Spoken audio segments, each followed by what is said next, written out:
One nation one election జమిలీ ఎన్నికలు.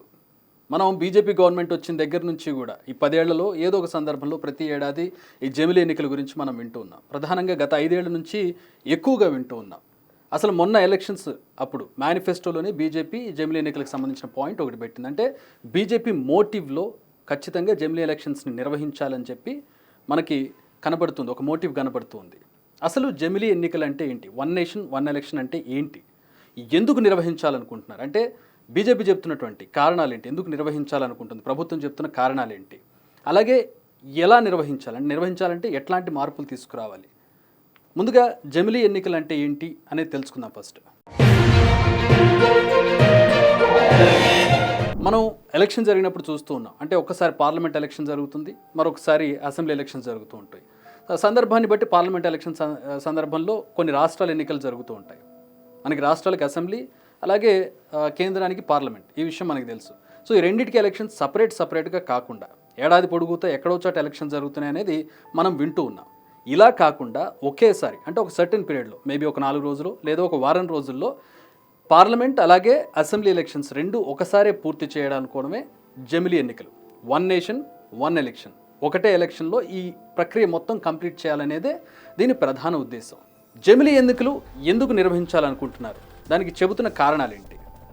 ప్రధానంగా కొన్ని కారణాలు మనకి ముఖ్యంగా ఇక్కడ చెబుతున్నటువంటివి ఏంటంటే ఎన్నికల ఖర్చు. కొన్ని వేల కోట్ల ఖర్చు అవుతోంది ఎలక్షన్స్కి.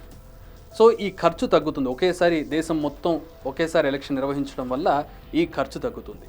రెండవది, ఎన్నికల సందర్భంలో ఓటర్ టర్నౌట్ పెరుగుతుంది. అంటే ఓటింగ్ శాతం క్రమేణా మనకి చాలా సందర్భాల్లో తగ్గుతూ వస్తుంది. అర్బన్ ఏరియాల్లో కావచ్చు, కొన్ని ప్రాంతాల్లో ఓటింగ్ పర్సంటేజ్ తగ్గుతూ ఉంటుంది. పార్లమెంట్ ఎలక్షన్స్కి ఒకలాగా, అసెంబ్లీ ఎలక్షన్స్కి ఒకలాగా ఓటర్ పర్సంటేజ్ ఉంటూ ఉంటుంది. ఇన్నిసార్లు ఓట్లు వేయాలని ఒక డిస్కరేజ్ అయ్యే అవకాశం ఓటర్లో ఉంటుంది. కాబట్టి ఇదంతా కూడా పోయి ఒకేసారి ఎలక్షన్ నిర్వహిస్తే ఒకేసారి ఓటు వేసేద్దాం అని ఓటింగ్ పర్సంటేజ్ పెరిగే అవకాశం ఉంటుందనేది రెండో కారణంగా చెబుతున్నాను. జమిలీ ఎన్నికలకు చెబుతున్న మూడో కారణం ఏంటంటే సంక్షేమ కార్యక్రమాలు ఆగిపోతున్నాయి. అంటే ఎక్కడైతే ఎలక్షన్ జరుగుతుందో అక్కడ కేంద్ర రాష్ట్ర ప్రభుత్వాలు ప్రస్తుతం నిర్వహించేటటువంటి సంక్షేమ కార్యక్రమాలు, పింఛన్లు కావచ్చు, లేదంటే రుణమాఫీలు కావచ్చు, లేదంటే రైతు బంధు లాంటి పథకాలు కావచ్చు, ఇలాంటివి అక్కడ మోడల్ కోడ్ ఆఫ్ కండక్ట్ వచ్చినప్పుడు, ఎలక్షన్ జరుగుతున్నప్పుడు కొద్ది రోజుల పాటు అక్కడ మోడల్ కోడ్ ఆఫ్ కండక్ట్ వస్తుంది. అది వచ్చినప్పుడు ఆ సంక్షేమ కార్యక్రమాలు అక్కడ ఆగిపోతాయి తాత్కాలికంగా.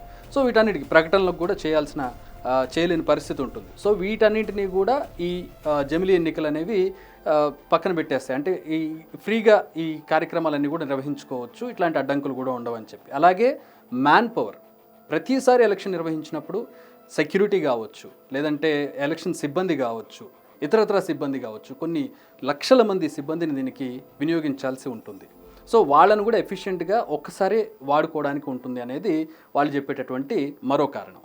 సో మనకి జమిలీ ఎన్నికలు, వన్ నేషన్ వన్ ఎలక్షన్ మనకేమన్నా కొత్త? భారతదేశంలో ఇంతకుముందు జరగలేదంటే జరిగాయి. 1952 నుంచి 1967 వరకు కూడా మనకి ఈ ఎలక్షన్సే ఉన్నాయి, జమిలీ ఎలక్షన్సే ఉన్నాయి. వన్ నేషన్ వన్ ఎలక్షనే జరిగింది. కానీ 67 వచ్చేటప్పటికి అది బ్రేక్ అయింది. ఎందుకంటే ఆ అధికారంలో ఉన్నటువంటి, అప్పుడు కాంగ్రెస్ అధికారంలో ఉంది, ఆ కాంగ్రెస్లో చీలికలు రావడం, అలాగే 67కు ముందు కొన్ని రాష్ట్రాల్లో ప్రభుత్వాలు పడిపోవడం వల్ల అక్కడ వెనక ముందు ఎలక్షన్స్ నిర్వహించడం, అలా అక్కడ బ్రేక్ అయ్యి 67 తర్వాత మనకి 71 నుంచి పూర్తిగా ఎలక్షన్స్ నిర్వహించాల్సినటువంటి పరిస్థితి, ముందు వెనక ఎలక్షన్స్ నిర్వహించాల్సిన పరిస్థితి వచ్చి ఆ జమిలీ అనేది అక్కడ బ్రేక్ అయ్యి కంటిన్యూగా మనం ఇప్పుడు ఎదుర్కొంటున్నటువంటి ఎలక్షన్స్ ఏవైతే ఉన్నాయో, ఏడాది పొడుగుతో ఎక్కడో చోట ఎలక్షన్స్ జరిగే పద్ధతి ఏదైతే ఉందో అది వచ్చింది. సో మనకి ఆల్రెడీ జమిలీ ఎలక్షన్స్ ఉంది, కాకపోతే అది బ్రేక్ అయ్యి మళ్ళీ ఇప్పుడు నడుస్తుంది. మళ్ళీ కొత్తగా జమిలీ ఎలక్షన్స్ అనేవి ఇప్పుడు కొత్తగా ఇంట్రడ్యూస్ చేయాలని ప్రభుత్వం భావిస్తోంది. సో జమిలీ ఎలక్షన్స్ నిర్వహించడం అంత సులభమా? చాలా కష్టం. ఎందుకంటే ఎలక్షన్స్ అనేవి ప్రజాస్వామ్యానికి ఒక స్ఫూర్తి. ప్రజాస్వామ్యాల్లో ప్రభుత్వాలు ఏర్పడాలంటే ఎలక్షన్స్ జరగాలి. అవి ఎలా జరగాలి, ఎక్కడెక్కడ జరగాలి, ఎప్పుడెప్పుడు జరగాలి అనేది రాజ్యాంగంలో చాలా క్లియర్గా ఇచ్చారు. సో వీటిని మార్చాలి అంటే రాజ్యాంగ సవరణ జరగాలి. రాజ్యాంగ సవరణ అనేది సాధారణమైనటువంటి విషయం కాదు.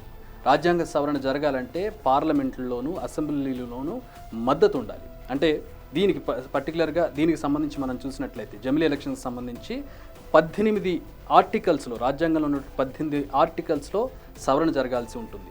దానితో పాటు ప్రజా ప్రాతినిధ్య చట్ట సవరణ కూడా జరగాల్సి ఉంటుంది. ఇదంతా పార్లమెంట్లో ఉభయ సభల్లో, లోక్సభ రాజ్యసభల్లో ఆమోదం పొందాల్సి ఉంటుంది.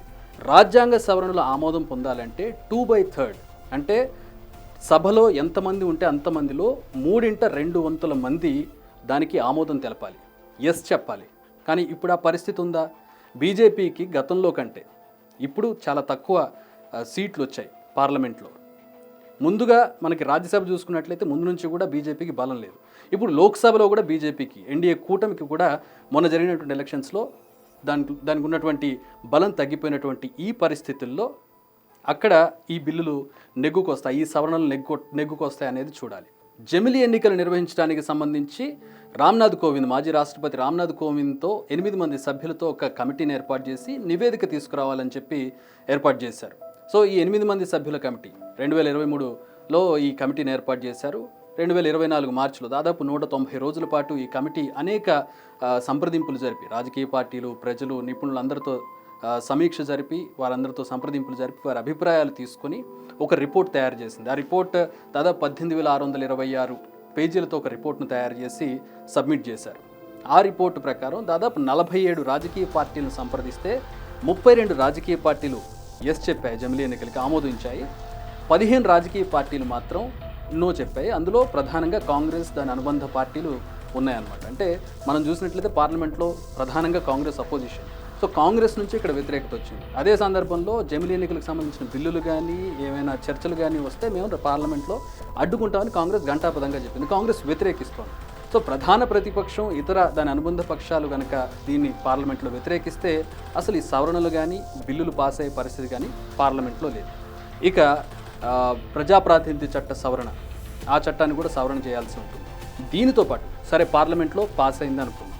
దాని తర్వాత రాష్ట్రాల్లో ఉన్నటువంటి అసెంబ్లీ, ఎందుకంటే ఎలక్షన్స్ అనేవి ఇక్కడ అసెంబ్లీ, పార్లమెంట్ అన్నిటికి సంబంధించినవి కాబట్టి అసెంబ్లీలు రాష్ట్రాల్లో ఉన్నటువంటి భారతదేశంలో ఉన్నటువంటి అన్ని రాష్ట్రాల్లో 50% అసెంబ్లీలు, అంటే ఉన్నటువంటి అసెంబ్లీలో సగం అసెంబ్లీలు దీనికి ఎస్ చెప్పాలి.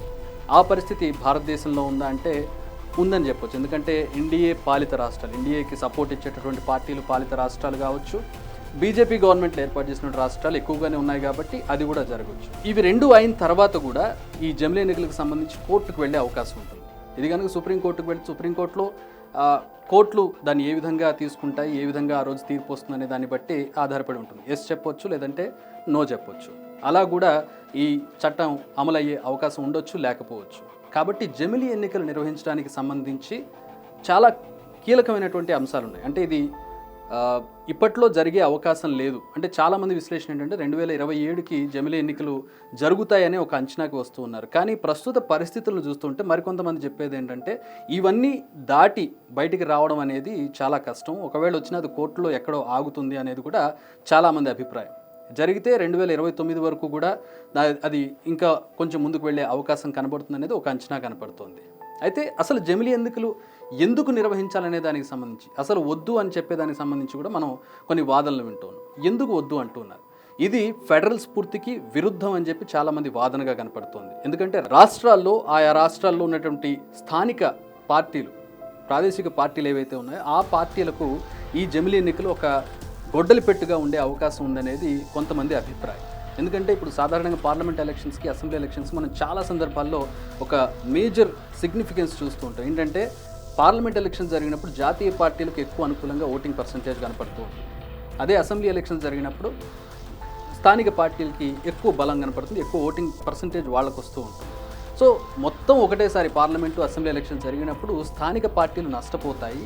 తద్వారా ఏవైతే నేషనల్ పార్టీస్ ఉంటాయో, ఏవైతే కేంద్రంలో అధికారంలో ఉండేటువంటి పార్టీలు ఉంటాయో అవి లబ్ధి పొందే అవకాశం ఉంటుంది. కాబట్టి ఇది ఫెడరల్ స్ఫూర్తికి విరుద్ధమని. అలాగే భారతదేశం ఒక భిన్నమైనటువంటి జాతులు, సంస్కృతుల సముదాయం. ప్రతి 100 కిలోమీటర్లకి మనకి సంస్కృతులు, ఆహారపు అలవాట్లు మారిపోతూ ఉంటాయి. ఎందుకు మనం ఈ ప్రజాస్వామ్య దేశంలో ఎందుకు మల్టిపుల్ టైమ్స్ మనం ఎలక్షన్స్ నిర్వహించుకోకూడదు? ప్రజాస్వామ్యానికి ఆయువు పట్టినటువంటి ఎలక్షన్స్కి ఎందుకు మనం ఖర్చు పెట్టకూడదు అనేది మరికొంతమంది వాదన. దీనికి ఎగ్జాంపుల్ కూడా చెప్తూ ఉన్నారు. ఇండోనేషియా లాంటి దేశం, 6,000 దీవుల సముదాయం ఇండోనేషియా. సో ఇది ఈ దేశంలో జరిగేటటువంటి ఎన్నికలు కేవలం ఒక్క రోజులో పూర్తయిపోతాయి. వాళ్ళు ఎలా జరుపుతున్నారు? ఇక యుఎస్, మనం ప్రతిదానికి అమెరికాను మనం ఆదర్శంగా తీసుకుంటూ ఉంటాం. యుఎస్ లాంటి దేశంలో ప్రతి 4 ఏళ్లకి వాళ్ళు ఎలక్షన్స్ జరుపుతుంటారు, మనకు 5 ఏళ్ళకి జరుగుతూ ఉంటాయి.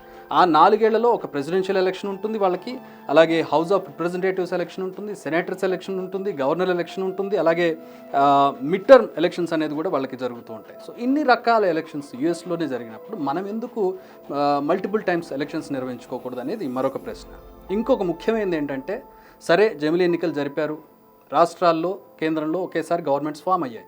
రేపొద్దున్న ఎక్కడో ఏదో ఒక రాష్ట్రంలో పార్టీలో చీలికలు రావడం వల్లనో మరొక కారణం వల్లనో ప్రభుత్వం కూలిపోయే పరిస్థితి లేదా రద్దు చేసేటటువంటి పరిస్థితి వచ్చి ముందుగానే 2 ఏళ్లలోనే ప్రభుత్వం కూలిపోతే ఏంటి పరిస్థితి, లేదా రద్దు చేయాల్సి వస్తే ఏంటి పరిస్థితి, అప్పుడు ఏం చేస్తారనే దానికి సంబంధించి ప్రధానమైనటువంటి ప్రశ్న. అప్పుడు మళ్ళీ ఎలక్షన్స్ నిర్వహించాల్సి ఉంటుంది కదా. అప్పుడు ఎలక్షన్స్ నిర్వహిస్తే మరి జమిలీ ఎన్నికల ఉద్దేశానికే దెబ్బ కదా అనేది మరో ప్రశ్న. సరే, అక్కడ ఎలక్షన్స్ నిర్వహించాం, రాష్ట్రపతి పాలన విధిస్తామంటే అది ప్రజాస్వామ్యానికి దెబ్బ కదా అని మరొక ప్రశ్న వస్తుంది. సో మొత్తంగా జమిలీ ఎన్నికలకు సంబంధించి ఇది ఇప్పట్లో తేలేటటువంటి అంశం కాదు. మేబీ కొన్ని దగ్గరలో పాస్ అవ్వచ్చు, కానీ చాలా దగ్గరలో ఇది వెనక్కి వెళ్ళేటటువంటి పరిస్థితి ఎక్కువ కనపడుతుందని ఒక అంచనా కనపడుతుంది. ఏదేమైనా కూడా చట్టసభల్లో అది పాస్ అవ్వాలి, చట్టసభల్లో ఆమోదం పొందాలి, అక్కడ చర్చ జరగాలి, బయటికి రావాలి, అసెంబ్లీలో ఆమోదం పొందాలి. దీని అంతటికి కూడా చాలా సమయం పట్టే అవకాశం కనపడుతుంది అనేది బాటమ్ లైన్గా మనం చెప్పుకోవచ్చు.